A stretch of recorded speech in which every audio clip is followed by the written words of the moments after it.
ವಿಧಾನ ಪರಿಷತ್ ಚುನಾವಣೆಯಲ್ಲಿ ಏನು ಅಡ್ಡ ಮತದಾನ ವಿಷಯ ಸಾಕಷ್ಟು ಚರ್ಚೆ ಆಗಿರುವಂತದ್ದು ಬಹಳಷ್ಟು ರಾಜ್ಯ ರಾಜಕೀಯ ವಲಯದಲ್ಲಿ ಸಾಕಷ್ಟು ಚರ್ಚೆ ಕೂಡ ಕಾರಣ ಆಗಿತ್ತು. ಆ ಹಿನ್ನೆಲೆಯಲ್ಲಿ ಸಾಕಷ್ಟು ಹೆಸರುಗಳು ಕೂಡ ಬಿಜೆಪಿಯಲ್ಲಿ ಕೇಳಿ ಬಂದಿತ್ತು. ಅದರಲ್ಲಿ ಪ್ರಮುಖವಾಗಿ ಗದಗ ಜಿಲ್ಲೆಯ ಶಿರಟ್ಟಿ ಮತಕ್ಷೇತ್ರದ ಶಾಸಕರಾಗಿರುವಂತಹ ಡಾಕ್ಟರ್ ಚಂದ್ರು ಲಮಾಣಿ ಅವರ ಹೆಸರು ಕೂಡ ತಳಕು ಹಾಕೊಂಡಿತ್ತು. ಹೀಗಾಗಿ ಈ ವಿಷಯಕ್ಕೆ ಸಂಬಂಧಪಟ್ಟಂತೆ ಮಾತನಾಡಲು ನನ್ನ ಜೊತೆಗೆ ಅವರೇ ಇದ್ದಾರೆ, ಖುದ್ದು ಅವ್ರನ್ನೇ ಮಾತಾಡ್ತಾ ಹೋಗ್ತೀನಿ. ಸರ್, ಏನು ವಿಧಾನ ಪರಿಷತ್ ಚುನಾವಣೆ ಸಂದರ್ಭದಲ್ಲಿ ಅಡ್ಡ ಮತದಾನ ಅಂದ್ರೆ ಬಿಜೆಪಿಯಿಂದ 4 ಅಡ್ಡ ಮತದಾನ ಆಗಿದ್ದು, ಜೆಡಿಎಸ್ ನಿಂದ 6 ಅಡ್ಡ ಮತದಾನಗಳಾಗಿದ್ದು, ಅದರೊಳಗೆ ತಮ್ಮ ಹೆಸರು ಕೂಡ ಕೇಳಿ ಬಂದಿತ್ತು. ಅದ್ರ ಬಗ್ಗೆ ನಿಮ್ಮ ರಿಯಾಕ್ಷನ್ ಏನ್ ಸರ್? ಮೊನ್ನೆ ನಡೆದಂತ ವಿಧಾನ ಪರಿಷತ್ ಚುನಾವಣೆಯಲ್ಲಿ ಏನು ಅಡ್ಡ ಮತದಾನ ಆಗಿರುವಂತ ನಮ್ಮ ಹೆಸರುಗಳು ಸಹಿತ ಓಡಾಡ್ತಿರೋದು, ಇದು ಯಾವುದೇ ಸಾಕ್ಷಿ ಇಲ್ಲದೇನೆ ಮಾಧ್ಯಮದಲ್ಲಿ ಓಡಾಡಿರುವಂಥದ್ದು. ನಮಗೆ ಭಾರತೀಯ ಜನತಾ ಪಾರ್ಟಿಯಿಂದ 30 ಜನ ಪ್ಲಸ್ 3 ಜನವನ್ನ NDA ಅಭ್ಯರ್ಥಿಗೆ ನೀಡಲಿಕ್ಕೆ ಏನು ನಿರ್ದೇಶನವನ್ನ ನೀಡಿದ್ರು. ಅದೇ ರೀತಿಯಲ್ಲಿ ಆ 30 ಜನ ಮೊದಲನೇ ಪಟ್ಟಿಯಲ್ಲಿ ಲಿಂಗರಾಜ್ ಪಾಟೀಲ್ ಸರಿಗೆ 30 ಜನ ನೀಡಿದ್ದಾರೆ. ಎರಡನೇ ಪಟ್ಟಿಯಲ್ಲಿ ಇರುವಂತ 30 ಜನ ರಘು ಕೌಟಲ್ಯ ಸರಿಗೆ ನೀಡಿದ್ದಾರೆ.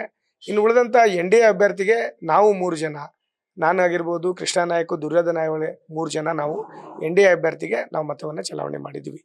ಅವತ್ತು ಮಾಧ್ಯಮದಲ್ಲಿ ಹರಿದಾಡ್ತಿರೋದು ಈ 4 ಜನ ಲಿಂಗರಾಜ್ ಪಾಟೀಲ್ ಅವರಿಗೆ 3 ಜನ ಅಡ್ಡ ಮತದಾನ ಮಾಡಿದವರು ಮತ್ತು ಇನ್ನೊಂದು ಮತ ಏನು ಡಿಸ್ಕ್ವಾಲಿಫೈ ಆಗಿದೆ ಅವರ ಒಂದು ಪಟ್ಟಿಯಲ್ಲಿ ನಮ್ಮ ಹೆಸರು ಹರಿದಾಡ್ತಾ ಇರೋದು ಬಹಳ ದುರಾದೃಷ್ಟ ಮತ್ತು ಆ ಘಟನೆಯನ್ನು ಸಹಿತ ನಮಗೆ ನೋವು ತಂದಿರುವಂಥದ್ದು. ನಾವು ನಮ್ಮ ಕ್ಷೇತ್ರದಲ್ಲಿರುವಂಥ ನಮ್ಮ ಕಾರ್ಯಕರ್ತರಿಗೂ ಸಹಿತ ಇದು ನೋವು ತಂದಿರುವಂಥ ವಿಷಯ. ನಾವು ಯಾವುದೇ ಒಂದು ರೀತಿ ಇದರಲ್ಲಿ ನಾವು ಅಡ್ಡ ಮತದಾನ ಮಾಡಿಲ್ಲ. ಪ್ರಾಮಾಣಿಕವಾಗಿ ನಮಗೆ NDA ಅಭ್ಯರ್ಥಿಗೆ ಮತವನ್ನು ಕೊಡ್ಲಿಕ್ಕೆ ಹೇಳಿದ್ರು, ಆ ಪ್ರಕಾರ ನಾವು ಮತವನ್ನ ಹಾಕಿದೀವಿ. ಇದರಲ್ಲಿ ಯಾವುದೇ ಸಂಶಯ ಇಲ್ಲ.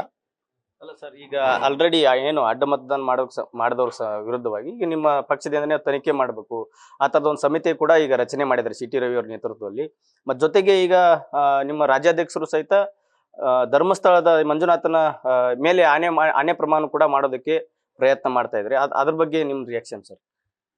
ಈಗ ಆಲ್ರೆಡಿ ಸತ್ಯಶೋಧಕ ಒಂದು ಸಮಿತಿಯನ್ನ ಮಾಡಿ ಯಾರು ಈ ತರ ಅಡ್ಡ ಮತದಾನವನ್ನ ಮಾಡಿದ್ದಾರೆ ಅವ್ರ ವಿರುದ್ಧ ಯಾರ್ಯಾರು ಮಾಡಿದ್ದಾರೆ ಅನ್ನೋ ಪಟ್ಟಿನ ಮತ್ತು ಅವ್ರ ವಿರುದ್ಧ ಕ್ರಮ ತಗೊಳ್ಳಿಕ್ಕೆ ಭಾರತೀಯ ಜನತಾ ಪಾರ್ಟಿಯಿಂದ ಆಲ್ರೆಡಿ ಒಂದು ಕಮಿಟಿಯನ್ನ CT ರವಿ ಸರ್ ನೇತೃತ್ವದಲ್ಲಿ ಒಂದು ಕಮಿಟಿಯನ್ನ ಮಾಡಿದ್ದಾರೆ. ಹಾಗಾಗಿ ಆ ಕಮಿಟಿ ಕೆಲಸವನ್ನ ಆಲ್ರೆಡಿ ಮಾಡ್ತಾ ಇದೆ. ಅದ್ರ ಜೊತೆಯಲ್ಲಿ ಏನು ಧರ್ಮಸ್ಥಳಕ್ಕೆ ಹೋಗಿ ಪ್ರಮಾಣ ಮಾಡೋದೇನು ಹೇಳ್ತಾ ಇದ್ದಾರೆ ರಾಜ್ಯಾಧ್ಯಕ್ಷರು, ಅವ್ರು ಯಾವಾಗ ಕರೀತಾರ ಅಲ್ಲಿ ಅಷ್ಟೇ ಅಲ್ಲ, ಇನ್ನು ಉಳಿದಿರುವಂತ ದೇವಸ್ಥಾನಕ್ಕೂ ಸಹಿತ ಅವರು ಏನು ಮಾಡ್ಲಿಕ್ಕೆ ರೆಡಿನೋ ಅದಕ್ಕೆ ಮಾಡ್ಲಿಕ್ಕೆ ನಾನು ರೆಡಿ ಇದ್ದೀನಿ. ಅದ್ರಲ್ಲಿ ಏನಾದ್ರು ಸಾಬೀತಾದ್ರೆ ನನ್ನ ರಾಜಕೀಯ ನಿವೃತ್ತಿನ ನಾ ಕೊಡ್ತೀನಿ, ಜೊತೆಲಿ ರಾಜೀನಾಮೆನೂ ಸಹಿತ ನಾ ಕೊಡ್ಲಿಕ್ಕೆ ಸಿದ್ಧರಾಗಿದ್ದೀನಿ. ಸರ್, ನೀವು ಅಡ್ಡ ಮತದಾನ ಮಾಡಿಲ್ಲ ಅನ್ನೋದಾದ್ರೆ ಮತ್ತೆ ನಿಮ್ ಪಕ್ಷದಿಂದ ಯಾರು ಮಾಡಿದಾರ ಅಂತ ಹೇಳಿ ನಿಮ್ಗೆ ಅನಿಸ್ಬೋದು? ನಮ್ಮ ಪಕ್ಷದಲ್ಲಿ ಅದ ಹೆಂಗೆ ಮಾಡ್ಲಿಕ್ಕಾಗತ್ತೆ ಅಂದ್ರೆ ಸತ್ಯಶೋಧಕ ಒಂದು ಕಮಿಟಿಯಲ್ಲಿ ಅದಕ್ಕೆ ಅಂತಾನೆ ಕಮಿಟಿಯನ್ನ ಮಾಡಿದ್ದಾರೆ. ಅದರಲ್ಲಿ ಅದು ಗೊತ್ತಾಗತ್ತೆ, ಆದಷ್ಟು ಬೇಗನೆ ಅದ್ರ ಯಾರು ಮಾಡಿದ್ದಾರೆ ಏನ್ ಮಾಡಿದ್ದಾರೆ ಅಂತ ಹೇಳಿ ಗೊತ್ತಾಗ್ತದೆ. ಸರ್, ಈಗ ನಿಮ್ಮ ಹೆಸರೇ ತಳಕ್ ಹಾಕೊಳ್ಳೋದಕ್ಕೆ ಮುಖ್ಯ ಕಾರಣ ಏನಿರ್ಬೋದು? ಯಾರು ಏನಾದರೂ ಷಡ್ಯಂತ್ರ ಮಾಡ್ತಾ ಇದ್ರ ಅಥವಾ ನಿಮ್ಮ ಹೆಸರೇ ತೇಲ್ ಬಿಡೋದಕ್ಕೆ ಏನ್ ಕಾರಣ ಇರ್ಬೋದು? ಯಾಕಂದ್ರೆ ಈಗ DK ಶಿವಕುಮಾರ್ ಜೊತೆಗೆ ನೀವು ಒಂದು ಒಳ್ಳೆ ಬಾಂಧವ್ಯ ಇದೆ ಅನ್ನೋಂತ ಒಂದು ಚರ್ಚೆ ಕೂಡ ಇದೆ. ಲಾಸ್ಟ್ ಟೈಮ್ ನೀವು ಅವರು ನಿಮ್ಮ ಕ್ಷೇತ್ರಕ್ಕೆ ಅಂದ್ರೆ ದೇವಸ್ಥಾನಕ್ಕೆ ಬಂದ ಸಂದರ್ಭದಲ್ಲಿ ತಾವು ಕೂಡ ಅವ್ರಿಗೆ ಒಂದು ಹಾರ ಹಾಕೋದಕ್ಕೆ ಒಂದು ಗೌರವ ಕೂಡ ಸಲ್ಲಿಸಿದ್ರಿ. ಆ ತರದ್ದು ಏನಾದ್ರು ಚರ್ಚೆ ಆಗ್ತಾ ಇದೆ ಅಥವಾ ಆ ಹಿನ್ನೆಲೆಯಲ್ಲಿ ಏನಾದ್ರು ನಿಮ್ಗೆ ಅವ್ರೇನಾದ್ರು ಕರೆ ಮಾಡಿ ಈ ತರದ್ದು ಅಡ್ಡ ಮತದಾನ ಮಾಡೋದ್ರಾದ್ರೆ ಏನಾದ್ರು ನಿಮ್ಗೆ ಆಮಿಷ ಏನಾದ್ರು ಒಡ್ಡಿದ್ರ ಅಥವಾ ಆ ತರದ್ದು ಏನಾದ್ರು ಆಗಿದೆಯಾ ಅಂತ? ಆ ಥರ ಯಾವುದೂ ಆಮಿಷಗಳು ಒಡ್ಡಿಲ್ಲ. ಒಬ್ಬ ಏನು DCM ಆದವರು, ಉಪಮುಖ್ಯಮಂತ್ರಿ ಆದವರು ನನ್ನ ಕ್ಷೇತ್ರಕ್ಕೆ ಬಂದಾಗ ಗೌರವ ಕೊಡುವಂಥದ್ದು ನನ್ನ ಜವಾಬ್ದಾರಿ. ಯಾರಾದರೂ ಆಗಿರ್ಬೋದು, ಎಲ್ಲ ಶಾಸಕರು ಸಹಿತ ಮಾನ್ಯ ಮುಖ್ಯಮಂತ್ರಿಗಳಿಗೆ ಮತ್ತು ಉಪಮುಖ್ಯಮಂತ್ರಿಗಳಿಗೆ ಗೌರವ ಕೊಡುವಂಥದ್ದು. ಅದೇ ರೀತಿಯಲ್ಲಿ ನನ್ನ ಕ್ಷೇತ್ರಕ್ಕೆ ಅದು ನನ್ನ ಆಸ್ಪತ್ರೆಯಿಂದ ಹೋಗ್ತಾ ಇರುವಂಥ ಸಮಯದಲ್ಲಿ, ಆಸ್ಪತ್ರೆ ಮುಂದೆ ಮುಕ್ತಿ ಮಂದಿರಕ್ಕೆ ಹೋಗ್ತಿರುವಂಥ ಸಮಯದಲ್ಲಿ ಅವ್ರು ಗೌರವವನ್ನು ಕೊಟ್ಟಿದ್ವಿ. ಆ ಗೌರವ ಕೊಟ್ಟಿದ್ದಕ್ಕೂ ಇದಕ್ಕೂ ಸಂಬಂಧ ಇಲ್ಲ, ಯಾವುದೇ ಚರ್ಚೆಗಳು ಆಗಿಲ್ಲ, ಸಂಬಂಧನೂ ಇಲ್ಲ. ಅದನ್ನ ನೀವು ಯಾವ ಥರ ಅದನ್ನ ಹೇಳ್ತಾ ಇದ್ದೀರಿ ಅಂತ ನನಗೂ ಅರ್ಥ ಆಗುವುದು. ಸರ್, ಈ ಕೊನೆಯದಾಗಿ ಏನ್ ಹೇಳ್ತೀರಿ ಸರ್ ನಿಮ್ಮ ಕ್ಷೇತ್ರದ ಜನರಿಗಾಗಿರ್ಬೋದು, ನಿಮ್ಮ ಅಭಿಮಾನಿಗಳಿಗಾಗಿರ್ಬೋದು, ಏನ್ ಹೇಳ್ತೀರಿ ಸರ್?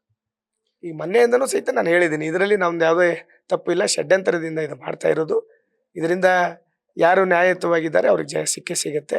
ಇದ್ರಲ್ಲಿ ನಾನು ತಪ್ಪು ಮಾಡ್ಲಿಕ್ಕೆ ಸಾಧ್ಯ ಇಲ್ಲ. ಅದು ನನ್ನ ಕ್ಷೇತ್ರದ ಜನತೆಗೂ ಗೊತ್ತಿದೆ, ನಾನು ಹೇಗಿದ್ದೀನಿ ಅಂತೇಳಿ ಜನತೆಗೆ ಗೊತ್ತಿದೆ. 32-33 ವರ್ಷದಲ್ಲಿ ನನಗೆ ಶಾಸಕರು ಮಾಡಿದ್ದಾರೆ. ನನ್ನ ಪರವಾಗಿ ನನ್ನ ಜನ ಈಗೆಲ್ಲ ಹಿಂದಿನಿಂದ ಸಹಿತ ನನ್ನ ಪರವಾಗಿದ್ದಾರೆ. ಇದರಲ್ಲಿ ಯಾವುದೇ ಈ ಷಡ್ಯಂತರ ಮಾಡಿದ್ದು ನನ್ನ ಜನತೆಗೂ ಸಹಿತ ಗೊತ್ತಿರುವಂಥ ವಿಷಯ. ಇದಿಷ್ಟು ಶಾಸಕರಾಗಿರುವಂತ ಚಂದ್ರು ಲಮಾನಿ ಅವರ ಮಾತು. ಒಟ್ಟಾರೆ ಹೇಳ್ಬೇಕಂದ್ರೆ ಏನು ಈ ಒಂದು ಷಡ್ಯಂತ್ರದ ಹಿನ್ನೆಲೆಯಲ್ಲಿ ನಾನು ಯಾವುದೇ ರೀತಿಯ ತಪ್ಪು ಮಾಡಿಲ್ಲ, ಮತ್ತೆ ಏನೇ ಪಕ್ಷ ಏನು ತನಿಖೆ ಮಾಡಿದ್ರೆ, ವಿಚಾರಣೆ ಮಾಡಿದ್ರೆ ಅದಕ್ಕೆ ನಾನು ಬದ್ಧನಾಗಿದ್ದೀನಿ ಅನ್ನುವಂತ ಮಾತನ್ನ ಹೇಳ್ತಾ ಇದ್ರೆ. Suresh Kadlimatti, news first, Gadag. News first ನಿರ್ಭೀತಿಯಿಂದ ನಿಮ್ಮ ಪರವಾಗಿ.